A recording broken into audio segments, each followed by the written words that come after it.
बड़े खुलासे किए हैं। सीआईडी के मुताबिक अगर देखा जाए, अभ्यर्थियों को नेपाल में 150 प्रश्न पत्र रटवाए गए थे। इधर शुक्रवार की देर शाम चडरी तालाब के पास सीसीएल अभ्यर्थी इकट्ठा हुए और आरोप लगाया कि उत्तर रटवाने के पीछे कोचिंग माफियाओं का हाथ है। मामले पर ज्यादा जानकारी दे रहे हमारे सहयोगी अल्ताफ। सीजीएल परीक्षा पेपर लीक मामले में एसआईटी को बड़ा सुराग मिला है या फिर कहे एक बड़ी जानकारी में हाथ लगी है। बताया गया है कि छात्रों को क्वेश्चन रटवाने के लिए नेपाल ले जाया गया था और 150 क्वेश्चन जो है उनको रटवाए गए थे। और उसके बाद ये भी खुलासा हुआ है कि जो क्वेश्चन रटवाए गए हैं उनमें एक आईआरबी का जवान है और उसी के संपर्क में बाकी छात्र आए और नेपाल गए, उनको क्वेश्चन रटवाया गया और बताया गया कि कुछ क्वेश्चन जो है उसमें मिले भी थे, यानी कि कुछ क्वेश्चन जो है मैच भी किए थे। एक धड़ा जो छात्रों का ऐसा है जो ये बोल रहा है कि इसके पीछे कोचिंग माफियाओं का हाथ है, कोचिंग माफिया इसके पीछे हैं। और दूसरा पक्ष ये है जो ये बोल रहा है कि कोचिंग पक्ष ने, कोचिंग नहीं बल्कि कोचिंग के जो संचालक है उनको बदनाम करने की कोशिश की जा रही है। चडरी तालाब के पास बड़ी संख्या में स्टेट लाइब्रेरी के और झारखंड के जो छात्र हैं, जो तैयारी कर रहे हैं, स्ट्रगलर हैं, वो अपनी बात रखने के लिए यहाँ जमा हुए थे।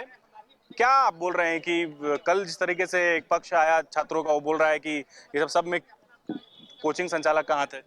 सर, अगर कोचिंग संचालक का हाथ है फिर 50 क्वेश्चन मिलना वो क्या चीज़ था? 150 क्वेश्चन रटवाना क्या चीज़ था? नेपाल में ट्रांजैक्शन मिलना वो भी एग्जाम के 2 दिन बाद, ये क्या चीज़ था? सर, आप एक सिंपल सी बात बताइए, अगर मुझे क्वेश्चन दिया गया है, अगर वो क्वेश्चन मैच नहीं करता है मेरे सेट से, मैं किसी को पेमेंट करूंगा क्या? नहीं करूंगा। वो एग्जाम के बाद का 2 दिन के 1 दिन के बाद का ट्रांजैक्शन है सर। इससे सत्यापित होता है कि पेपर लीक। मैं सवाल करता हूँ, कौन उठाएगा? क्या आप उठाएंगे? आप हमारे अभिभावक हैं, गार्जियन हैं, क्या यहाँ के नेता उठाएंगे? नहीं उठाएंगे। तो टीचर्स उठा रहे, तो इनको कोचिंग माफिया बोलना इनकी सड़ी हुई मंद बुद्धि बालकों की पहचान है। नेपाल का वीरगंज का कनेक्शन हमेशा क्यों निकल रहा है? और सीआईडी रिपोर्ट, अब एक चीज सुन, जो वीरगंज का कनेक्शन हमेशा क्यों निकल रहा है? गैस पेपर एगो दिया, गैस पेपर निकलता है, तो गैस पेपर नेपाल ही में क्यों निकल रहा है?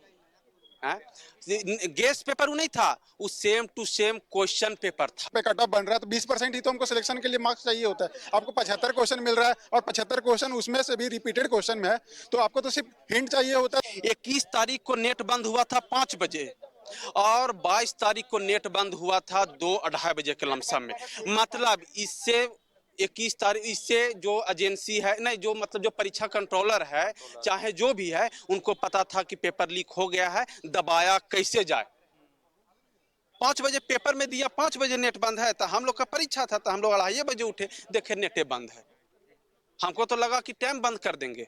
कॉन्फ्रेंस किए जो अपने आप को कथित जेन्युइन बोलते हैं, कथित नहीं, स्वार्थी जेन्युइन, जो टीचर के ऊपर सवाल उठा रहा है। 28 जनवरी और 4 फरवरी को यही टीचर का आड़ लेकर के हम लोग का एग्जाम कैंसिल हुआ था।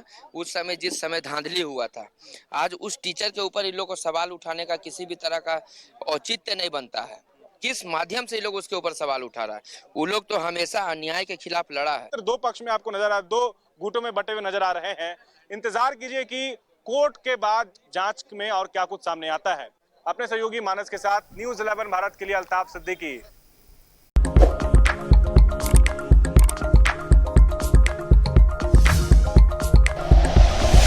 Like and share videos, subscribe करें हमारा चैनल और प्रेस करें बेल आइकॉन। न्यूज़ 11 भारत, सच है तो दिखेगा।